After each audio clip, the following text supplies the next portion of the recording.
L'histoire commence par l'achat du château de Lorès. C'était en décembre dernier. L'acheteur constate la disparition d'une partie du mobilier et des ouvrages pourtant présents lors de sa visite, comme les archives d'un illustre général de Napoléon. Ah, surprise, il n'y a plus rien dedans. Surprise, il n'y a plus rien, Voilà, tout est comme ça.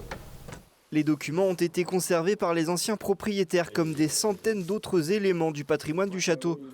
Ces pièces se retrouvent aujourd'hui mises en vente aux enchères au Mans. Pierre-Emmanuel Lecaux a pu acquérir quelques lots, comme ce portrait du général Ray. La famille du général Ray, ou Guillaume Ray, son fils, ont vécu plusieurs siècles ici. Donc c'était évident qu'il fallait que je rachète ce tableau.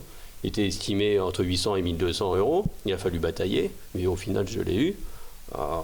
Peut-être 7-8 fois le prix, mais au moins il est là, il est revenu dans le château, dans son histoire. Voilà. Depuis plusieurs semaines, le châtelain rachète de l'ameublement d'époque chez Drouot. Il a déjà investi près de 200 000 €. Il y avait effectivement pas mal de meubles manquants, des pièces vides, surtout au premier étage, ou des meubles laissés de piètre qualité, qui ne m'intéressaient pas et qui n'avaient rien à voir avec l'histoire du château. Donc voilà, j'étais obligé de remeubler. Quand il manque des affaires, il faut les remettre. Et puis avec le goût de l'histoire. Une autre vente aux enchères est annoncée le 19 mai prochain. Il s'agira de quelques 300 ouvrages de la bibliothèque du château apportés du plus offrant.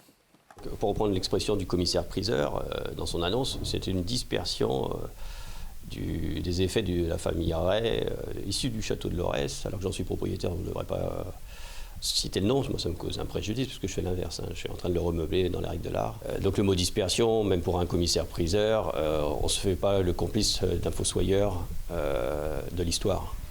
On enlève l'âme et on enlève l'histoire. Et si on enlève l'histoire d'un château qui a 1000 ans, il ne fera peut-être pas 1000 ans de plus. À terme, le propriétaire a l'intention d'ouvrir son château au public et d'en faire une chambre d'hôte 5 étoiles.